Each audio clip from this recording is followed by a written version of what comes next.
बेनज़ीर, आप क्या तज्जिया करेंगी इसका, क्या समझ आती है आपको?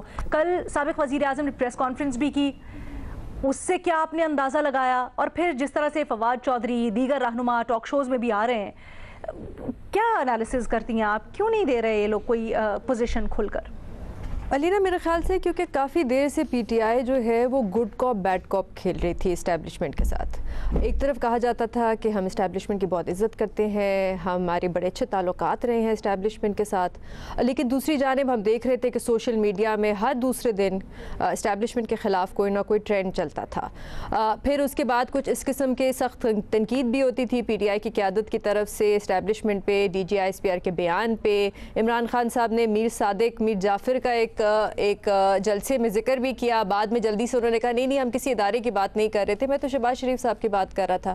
फिर जितनी भी उनको लगता है कि उनकी हुकूमत में जो उनसे गलतियाँ हुई वो सारी की सारी अब इस्टेब्लिशमेंट पर डाल दी जाती हैं। तो ये काफ़ी देर से ये गुड कॉप बैड कॉप खेला जा रहा था और दूसरी तरफ से इस्टेब्लिशमेंट की तरफ से कोई रिएक्शन नहीं आ रहा था। और मेरे ख्याल से पीटीआई को लग रहा था कि वो ये गेम खेल सकते हैं जितनी देर वो खेलना चाहते हैं, क्योंकि दूसरी तरफ से कोई रिएक्शन आ ही नहीं रहा। और बहुत से सियासतदान ये सवाल पूछ रहे थे कि हम अगर इस किस्म का बयान दें इस्टेब्लिशमेंट के बारे में तो हमारे खिलाफ तो कार्रवाई होगी, गिरफ्तारियां होंगी, केसेस बनते हैं, लेकिन इमरान खान साहब के खिलाफ कोई एक्शन नहीं लिया जा रहा। तो इस वक्त मेरे ख्याल से पीटीआई भी एक्सपेक्ट नहीं कर रही थी कि इस किस्म का जो रिएक्शन है वो इस्टेब्लिशमेंट की तरफ से आएगा। और जो इसकी वजह है, मेरे ख्याल से जो इसकी वजह इस रिएक्शन के आने की, वो इसलिए कि शहबाज गिल साहब का जो बयान है वो एक ऐसे नाजुक वक्त में आया जब बलूचिस्तान में एक हादसा हुआ और वहाँ पे बहुत से हमारे सीनियर फौज के जो अफसरान हैं उनकी शहादत हुई।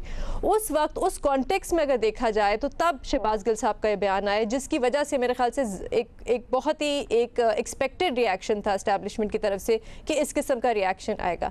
अब ये कहना पीटीआई का और जो ये खामोशी है शहबाज गिल साहब के बयान के बारे में कि ये हमारे पार्टी की पॉलिसी नहीं है या पार्टी का मौक़िफ़ नहीं है, ये बड़ी अजीब सी बात है। क्योंकि देखिए शहबाज गिल साहब जो थे उनको आपने इमरान खान साहब ने स्पेशल असिस्टेंट क्यों लगाया? क्योंकि वो इमरान खान साहब के करीब थे। उनको पंजाब में ओहदा क्यों दिया? क्योंकि वो इमरान खान साहब के करीब थे। अभी इस वक्त वो पार्टी के चीफ ऑफ स्टाफ हैं। अब मेरी जो भी राय हो शहबाज गिल के बारे में, एक बात तो बहुत वाज़ेह है कि वो अपनी पार्टी की पॉलिसी लेते हैं। मेरा ख्याल से उन्होंने कभी कोई ऐसा बयान नहीं दिया जो पार्टी के मौक़िफ़ से हट के हो। तो ये मेरे ख्याल से बड़ी अफसोस की बात है कि एक आदमी आप कह रही हैं कि साफ उन्होंने कह दिया है। हाँ, आप कह रही हैं कि पाकिस्तान तहरीक इंसाफ की तरफ से ये आ रहा है कि जी उनकी जो बात है वो पार्टी पॉलिसी नहीं, लेकिन इसमें भी तज़ब्ज़ुब है। अभी किसी ने खुल के ये कहा नहीं है। कल फवाद चौधरी साहब को मैं सुन रही थी, उन्होंने कहा पार्टी का जो पॉलिसी है या बयान है वो मेरे या फ़ारूक हबीब की तरफ से आती है, लेकिन उन्होंने फिर कंडेम भी नहीं किया। बाकियों को भी हम इसी तरह से देख रहे हैं, ये डिस्टेंस नहीं किया। क्योंकि जैसे मैंने कहा अलीना कि मिक्स सिग्नल्स आ रहे हैं। पीटीआई जो है वो कोई वाज़ेह मौक़िफ़ लेना नहीं चाहती, वो बताना नहीं चाहती कि वो एक्चुअली एस्टैब्लिशमेंट के बारे में क्या राय रखते हैं, क्योंकि वो दोनों तरफ से इस्तेमाल कर सकते हैं। कभी वो एंटी एस्टैब्लिशमेंट हो जाते हैं तो उनको वो नैरेटिव बना लेते हैं, कभी वो प्रो एस्टैब्लिशमेंट हो जाते हैं, वो भी नैरेटिव उनके लिए चल जाता है। तो इसलिए वो ये मिक्स सिग्नल्स हैं उसको।